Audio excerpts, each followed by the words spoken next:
So, welcome back to my deconversion story. It's been a while, I know. In my first two videos, I described how I was taught from infancy to take Christianity as a given, and how I was trained to have what I considered a relationship with God. In the next two videos, I'm going to flesh out a little more of what it was like growing up getting a Christian education. Buckle your seatbelts, because it was pretty messed up.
Now I have to admit something.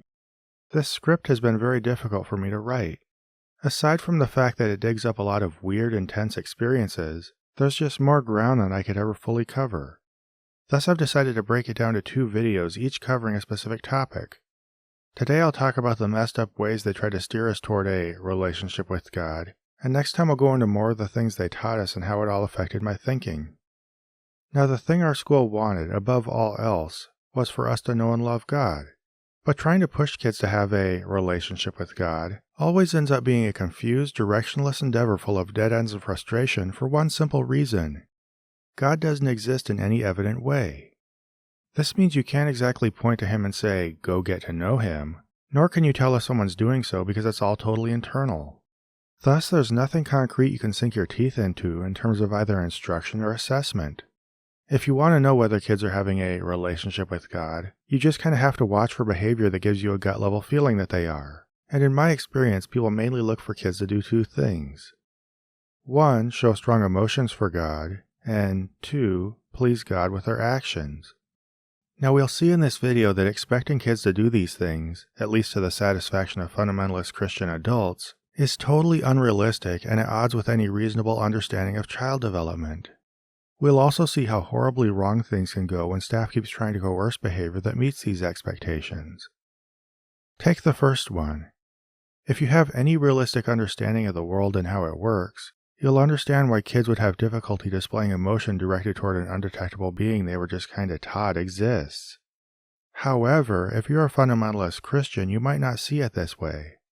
You'll probably believe God not only exists but manifests in a clear yet invisible presence. So when kids don't show an awful lot of emotion toward Him, then, it's not because they're normal kids who don't project their feelings in weird directions. It's because they're rejecting God or adults are failing to guide them toward Him. So how do you remedy this? Well, you put kids in environments that most reliably conjure God's presence, or in which you feel a move of the Spirit if that language is familiar to you. There were a variety of ways they'd go about this.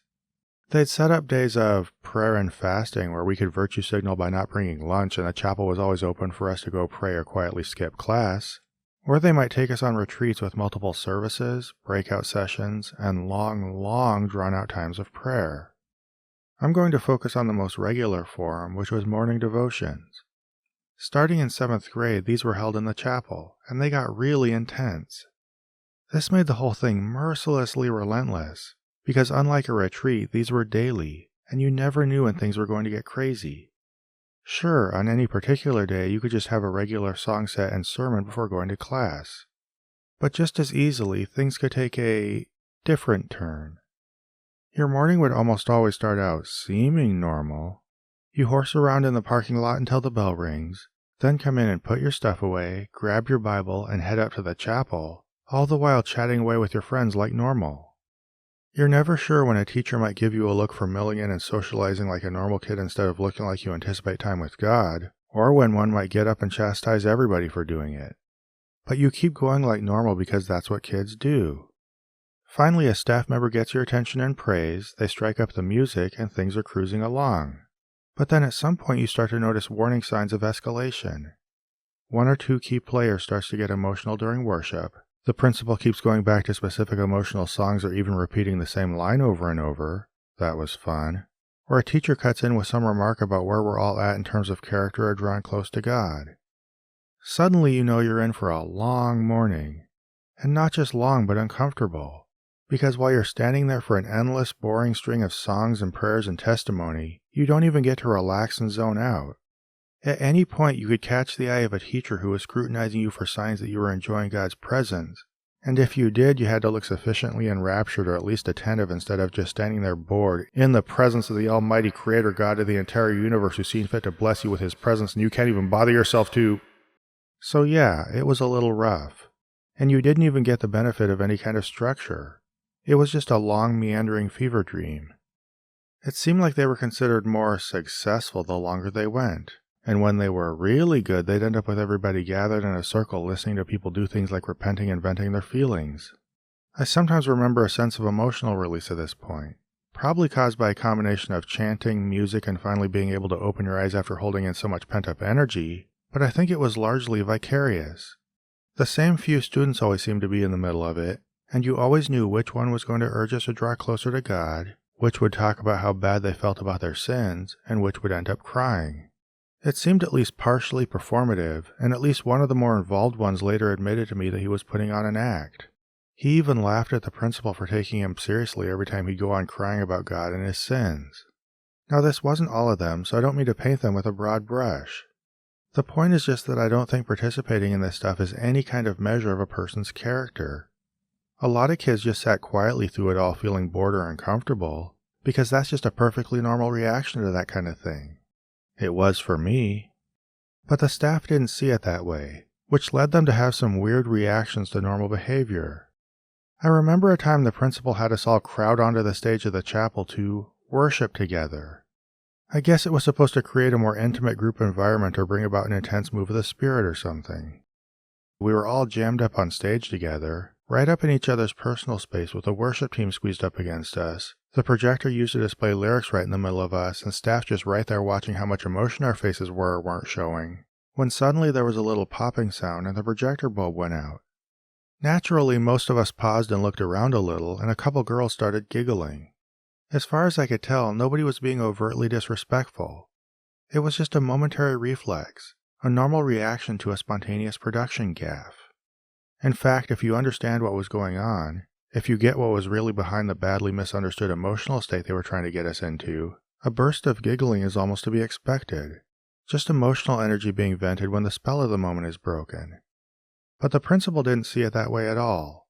His reaction was to start ripping into us with a rabid tirade of questions like, how much does God actually mean to you, and why are you so easily distracted from your time with God?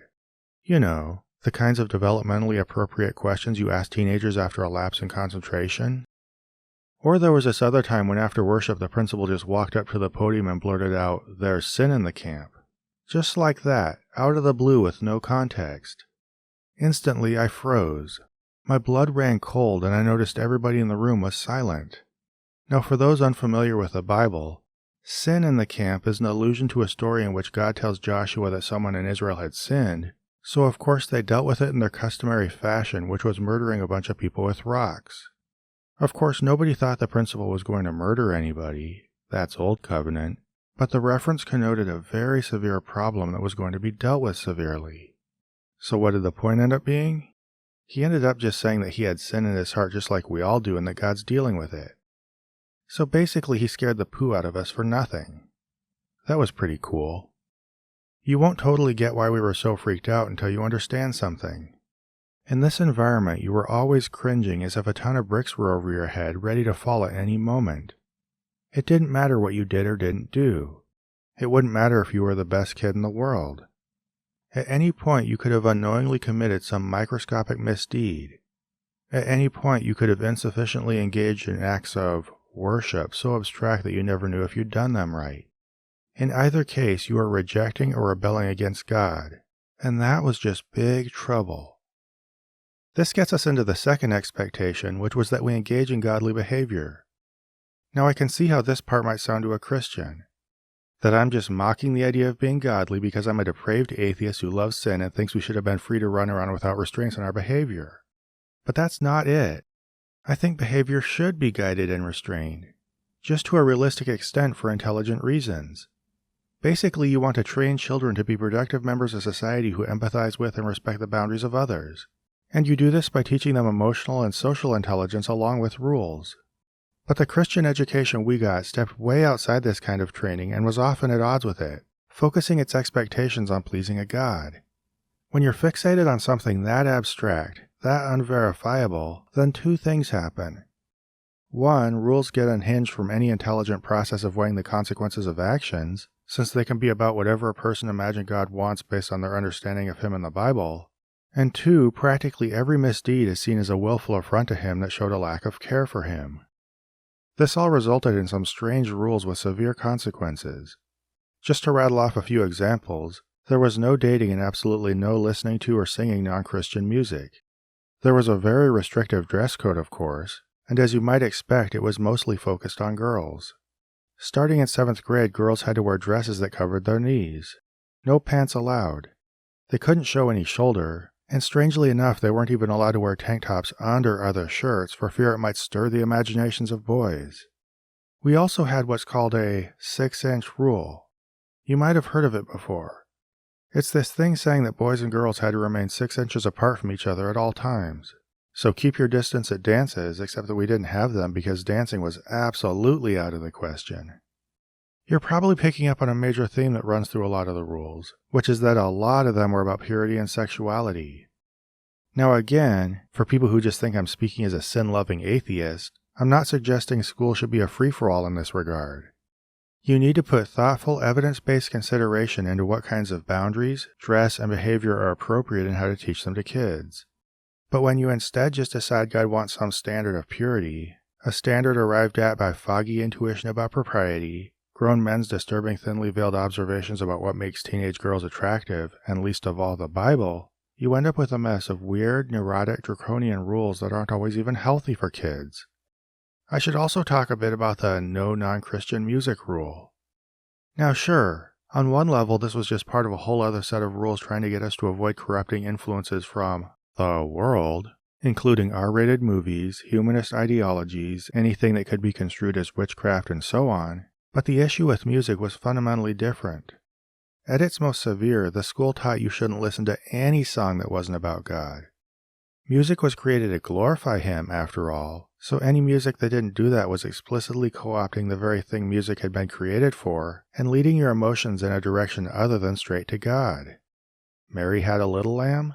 Not about God. Happy Birthday? The church actually sang a Christian version of it that included Every Day of the Year May You Find Jesus Near. I don't know, have any of you ever heard that song? So why were they so weird about it? Practically speaking, I think it has to do with their urgency about getting kids to develop a relationship with God. Since they were endlessly struggling to generate emotions through music and then get us to think we're feeling those emotions for God, the last thing they needed was for us to have similar emotional reactions to other music. I mean, if we felt a certain way during worship but then felt a similar way during a non-Christian concert, then maybe we'd start to notice the common denominator was actually, oh who knows, music. We might start to recognize how certain aspects of music, certain venues it's played in, and certain people we listen with all contribute to a certain mood, and then the illusion that it's God we're experiencing could fall away pretty quickly. So I can see why the school would so jealously try to monopolize this kind of experience. Now I'm not saying the staff was being consciously manipulative, but I think you could see how, even if they meant the best for us, all they were doing was trying to control the natural effects of music for what they understood to be spiritual reasons. Their concern about all these issues was drastic, though, and anything that pushed the boundaries of their rigid rules turned into big and often humorous controversies. Like this one time, 2 students, a pastor's daughter and an elder's son, had been found chatting one-on-one in the church library, and apparently it wasn't the first time they'd been in such a situation. It turned into a big thing that ended with all the upper grades in a chapel for a conversation on whether this constituted dating, where the exact boundaries of dating might start, and how this fits into the reasons we aren't allowed to date. Or once we were at an academic meet in Fairbanks, this thing with science fairs, writing contests, spelling bees, and so on, and the church hosting the meet was also putting on a Christian concert. We were staying in the building since we were from out of town, so in the evenings you're just kind of hanging out. So that night a bunch of students wandered into the concert and started watching. I don't remember much about it myself. I just peeked my head in and saw that it was louder and flashier than what I was used to. I was never really much for a lot of noise. Anyway, before I knew it, the principal had pulled them all out of the concert, and we all ended up gathered in a big circle discussing whether it was an appropriate thing to listen to. A lot of students, and I think even one of the teachers, thought it was just great, but there was this huge concern that it was all about show and that the performer was drawing attention to himself instead of God. And when I say huge concern, I mean that we spent the rest of the evening in a long conversation about which Christian music is properly worshipful, which kinds are basically just throwing Christian words into songs meant to appeal to the secular public, what shades of gray fall between, and where you should draw the line about what's appropriate to listen to. There was so much neurosis even about Christian music that it was an ongoing controversy, and over time the school developed unofficial stances on various artists. I remember Michael W. Smith was kind of borderline, while Amy Grant was so worldly and inappropriate she might as well have been Madonna. What these stories show is how much fundamentalist belief in God can result in weird obsessions with a minutia of behavior that, by any realistic observable standard, just isn't important. This is where fundamentalists, let's just say, tend to skew away from nuanced understanding of human behavior and child development. There are a lot of perfectly healthy, normal parts of childhood that manifest in energetic and argumentative behavior, in the pushing of boundaries and the asking of questions. Now sure, these traits need to be contained and kids need to learn to express them in healthy ways, but they're often vital parts of their core identity that will manifest as strengths as they grow into adulthood. For people qualified to work with kids, this represents a balancing act between fostering the potential of these sometimes difficult traits, while helping the child act appropriately in the learning environment today and self-regulate their behavior over time. But if you're less qualified, say because you lack relevant training and are a fundamentalist, then there's a danger you'll see every behavior in terms of sin and righteousness. Pride? That's a sin. Disobedience? That's perhaps the worst sin, the sin of rebellion.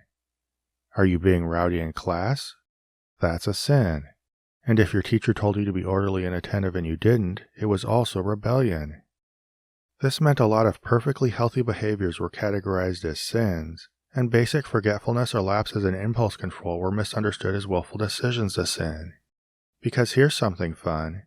You didn't have to openly defy your teacher to be in rebellion. If there was any standing directive that you didn't follow, then here's how the school saw it. You were aware of the rule, you didn't follow the rule, therefore you chose to disobey, and disobeying is rebellion. And how do you deal with rebellion against God? Well, you drive it out immediately using the rod of correction.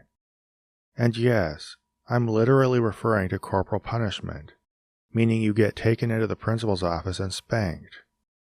I'll always remember something I saw that neatly illustrates this sick thought process. It's something that always made me a little sad. We were just finishing up a field trip and I was on the bus waiting for other kids to get back on. This one young child, a 5-year-old Alaska Native boy who was brand new to our school, was getting on the bus when his teacher stopped him and asked him, "Were you in the sand?" I think there was a sandbox we weren't supposed to get into. The kid just sheepishly nodded and the teacher said, "Well, that's disobedience. You know what we have to do about that, right?" He slowly nodded again and she concluded, "We'll take care of this when we get to the school." I'll always remember the look on his face as he went to his seat, kind of a blank look of dazed resignation. He knew that she meant someone was going to hit him when they got to the school. Now should he have stayed out of the sand? Ideally, yes, I guess.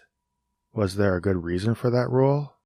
Sure. It was probably something practical about not wanting kids to get dirty and bring sand back to the bus. But there are some other good questions you could ask before coming down on the kid like a hammer. Was he rebelling? Or is it possible that, I don't know, 5-year-olds running around with their friends lose track of themselves and act out of impulse or forgetfulness? I'm not sure what his background was like or if he'd grown up in a tribal environment, but should we maybe consider that sudden immersion in this closed fundamentalist environment full of conservative Caucasians was kind of a lot for him, and that maybe it took some time to adjust to the expectations of this subculture? All these questions should inform one major underlying one, a question that should be blindingly obvious. Are there ways to guide him toward desired behavior without going straight to a specific, decisive act of retribution? And for f***'s sake, does that act of retribution need to take the form of a grown adult striking a 5-year-old child? But no such questions factored into it. For the teacher, it was a line of reasoning that worked out with neat mathematical precision. He was aware of the rule. He didn't follow the rule. Thus he chose to disobey, and disobeying is rebellion. Therefore he needed to be spanked. That was the understanding of child development possessed by our caretakers at that school. The whole process that resulted in kids getting spanked was weird, and there wasn't even much of a system to it. So the best way I can think of to capture how you ended up getting spanked and what for is to tell the story of the 4 times it happened to me. So, here we go. Incident 1. There, I guess that'll work. I must have been a fairly good kid because my first time was in 7th grade. One night I didn't feel like doing my English homework, so I didn't do it. They'd give you this form to explain what happened whenever you didn't turn in an assignment, and I thought I'd be really clever and write that I'd done it and forgot to bring it back to school. But then, genius that I was, I worked on it the next day where adults could see me, so I got sent to the principal's office and spanked for lying. Of all the spankings, this was the one that I deserved, at least in the sense that I had actually knowingly done something wrong. Incident 2. My second one started when a bunch of us were sitting in a circle outside waiting for a PE activity. Among us was this one guy who had transferred in from a public school and was considered the classic bad kid of a Christian school. You probably know the type. I think every Christian school has at least one. He asked if anybody had ever been kicked out, and I said that a few years ago they'd expelled a guy for taking pictures of the girls in their locker room. Some wise guy joked that the principal probably kept the pictures because he liked them, and then a few guys started laughing and teasing about it. Ha ha, good one, guys. It fizzled out and we went about our day, but of course you can't say this about a Christian school principal without word getting out, and the next day they brought us all into the office to question us about who did it. Now mind you, I was just one of many kids brought in as a witness to something else, so without a care in the world I just told him everything I knew about the situation. But as I finished my story, the principal suddenly blindsided me with the fact that I was about to get spanked. What for, you might ask? Gossip, because I was the one who told about the guy getting expelled. I found this baffling. I hadn't intended to gossip or be sensational. In my mind, a kid had asked me a factual question, and I'd given a factual answer about something I thought was common knowledge. But to the principal, the reasoning worked out with mathematical precision. By sharing the information, I had talked about someone behind his back, talking behind someone's back is gossip, and, oh yeah, did I mention we get spanked for gossip at this school? Because we did. Therefore, I needed to be spanked. This incident reveals a couple things about life at that school. Not only could you receive harsh punishment for a totally frivolous reason, but every time you were brought into the office, even if just to answer questions about something someone else had done, there was a chance you'd be spanked for some tangential issue you'd never seen coming. This was the case in 3 of the 4 times I'd received corporal punishment, and after walking into the trap on the gossip issue, I quickly became more cautious.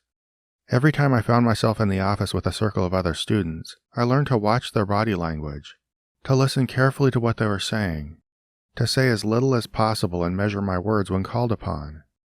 Eventually I started surviving more trips to the office than I didn't.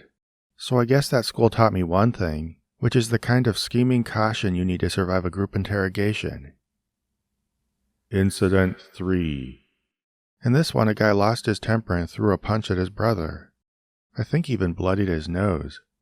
4 of us, the 2 boys and 2 of us who saw it, got called into the office and it was a pretty open and shut case. Deal with a student who hit someone by hitting him back. Wham bam, sin's been dealt with and the kid learned a good life lesson that's bound to fix things. But the thing was, the principal heard me call the angry kid a chicken afterwards, so... well, that's a paddlin'. And I mean, in this case, I had said something pretty awful given the circumstances. And a stern but thoughtful conversation might have helped me step back and understand the effect it had on the other kid.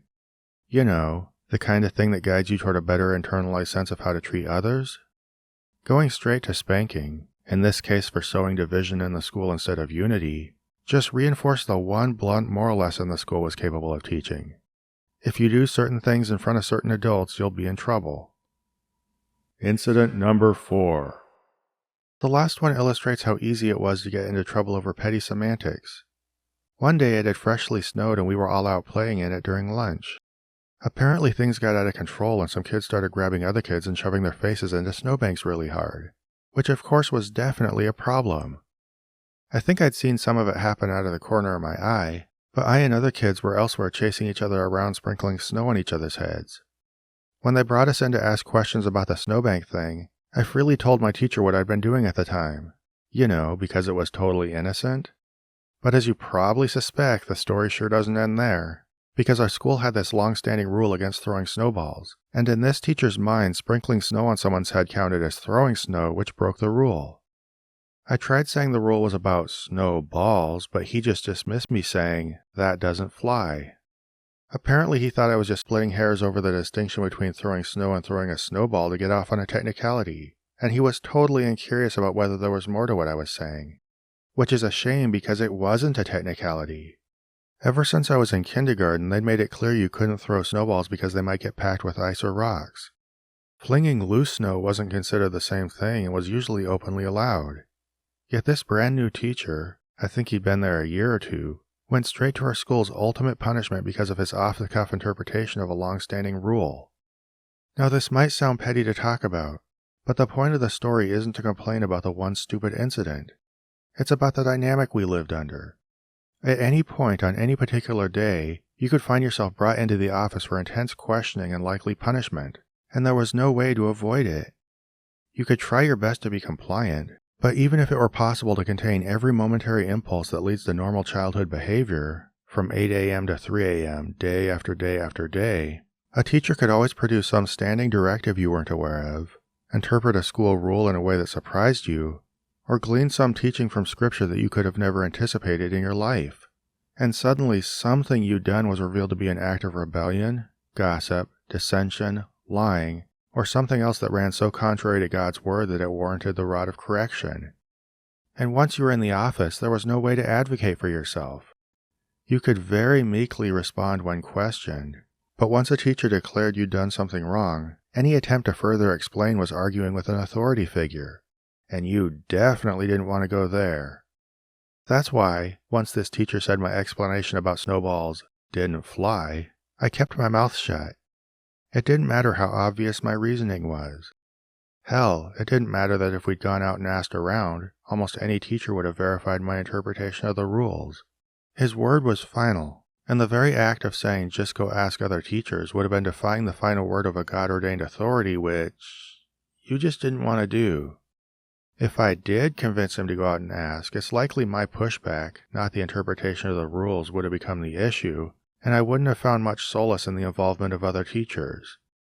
To me, it wasn't worth the risk, so I just took the punishment to be done with it. That's the private hell we found ourselves in when isolated with any particular teacher accused of anything, and you couldn't avoid it. Every day you walked through that school knowing the hammer might come down on you for reasons you couldn't see coming.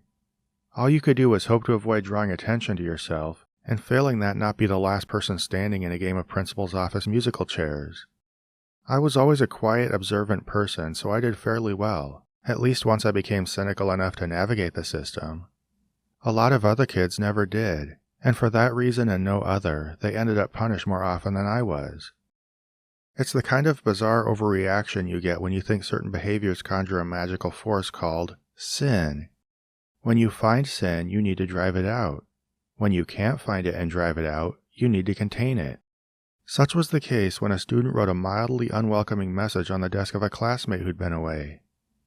I think people had written, "Welcome back," and the person changed it to, "Don't come back." Ha ha, clever junior hire. The school's response to this juvenile behavior? Since it couldn't catch the person, it put the entire 7th and 8th grade on lockdown. Every morning we had to get out of our parents' cars and line up, then march straight into our classroom and stay there through the whole day. We ate our lunches there, had chapel there. The only trips out were when we lined up and then walked single file in absolute silence to use the restroom. Also, the sin wouldn't spread to the rest of the school. Church leadership squelched the whole thing, but still.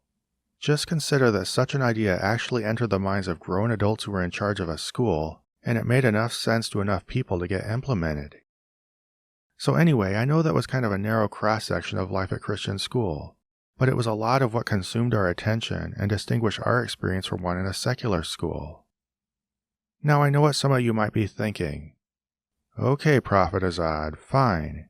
You went to a particularly strange Christian school. But not all of them are like that. Why are you carrying on about such an extreme example? And why should I care about it? Well, first, this is my deconversion story, so this aspect of my religious upbringing is an important piece of the puzzle. Second, I think the comments to this video will show that a lot of people did share more of these experiences, or something similar to them, than you'd expect. Maybe not the majority of Christians or even Christian school alumni, but I'm willing to bet it's a large enough population that sharing my story is worthwhile. But all that aside, there's a much deeper underlying issue here, and that is when you run a school based on fundamentalist adherence to unverifiable supernatural ideas, anything becomes possible. Just as you can teach any magical nonsense as science once you accept biblical cosmology on faith, you can make any rules, hold children to any set of expectations, and punish them using any means as long as you believe on faith that it's all what God wants. So while not every Christian school will be as bad as mine was, religious education sets up a permission structure for them to be as bad as they want to be in really weird ways according to the biases and intuition of the leadership, just as long as they can concoct spiritual justifications their community finds acceptable. Oh, and by the way, the kids don't have to find it acceptable. They're just kind of stuck there. Unless they get kicked out, which is associated with all kinds of trouble at home. Sure, the biases and intuition of the leadership can produce good ideas too, but do you want to be at the mercy of anybody's unfettered biases and intuition? It ends up so all over the map you never know what you're going to get. That's what I refer to as the horror of Christian education. It's not just the weird experiences of my school. As a Christian school student, you're trapped in an isolated Twilight Zone world where any bizarre thing can be taught to you or expected of you because it's all totally unhinged from evident reality. Now this might work out more or less okay at your school. You might even be lucky enough to go to a moderate one where religion isn't much of a factor. But as long as school policy isn't grounded in evident reality, as long as school leadership isn't accountable to evident reality, then you're always going to be at the mercy of whatever weird rules can be whipped off the top of adults' heads for literally magical reasons. And you have to live by it almost every waking moment of your life, day after day after day. Now I'm aware of the false equivalency they use to justify this, which is that they're just educating according to a Christian perspective as an alternative to a worldly perspective, as if these are just two sides of the same coin. But they're not. Secular education, at least ideally, teaches verifiable facts about actual academic subjects. If students eventually want to wander out and explore untestable ethereal ideas such as religion, that's their business.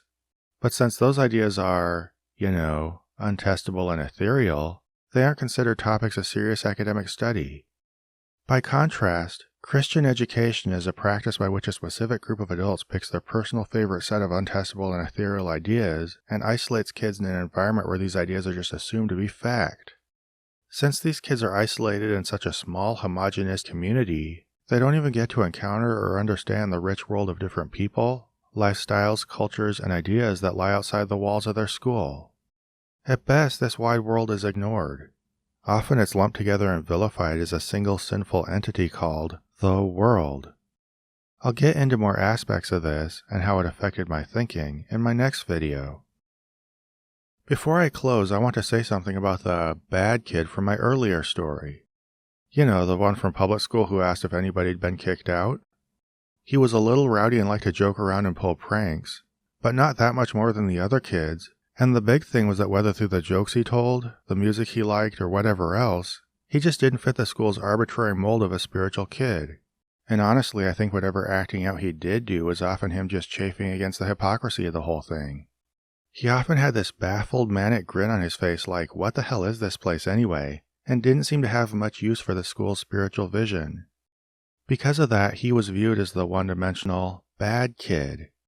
But there was more to him than that. Students there like to engage in mild social bullying, such as general ridicule or trying to embarrass a shy kid in front of the class, and most of the students and sometimes teachers would laugh along or just not do anything. Not him, though. He'd willingly speak up in front of the whole class and tell everybody to knock it off. Over time, I noticed he did this a lot. If someone vulnerable was being picked on in any of the little innocent ways people get away with at Christian schools, he'd be the one to speak up and look out for them. In these moments, he showed more character than I ever saw from almost any other student, and exemplified the kind of empathy and courage that I'd be thrilled to foster in any young person. But he didn't display a relationship with God. He didn't follow the rigid rules that the school defined as being God's will. He was worldly. For that, he remained a pariah in the eyes of the community, a bad influence to be contained until he was expelled for singing a secular song in the bathroom. Such are the priorities of a Christian school. The priorities that someone somewhere is eventually bound to come up with when people are allowed to educate based on what they say God wants.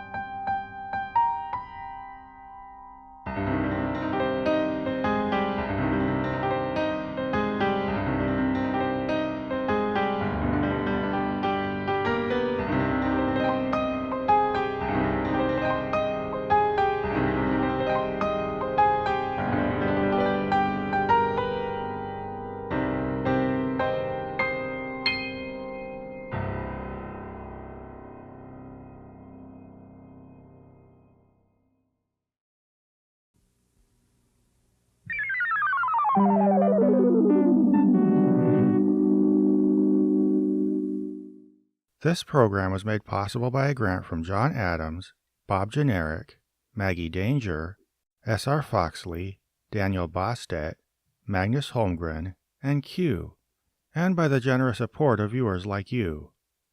If you'd like to join them in pledging to this channel, please find a link to the Prophet of Zod Patreon below.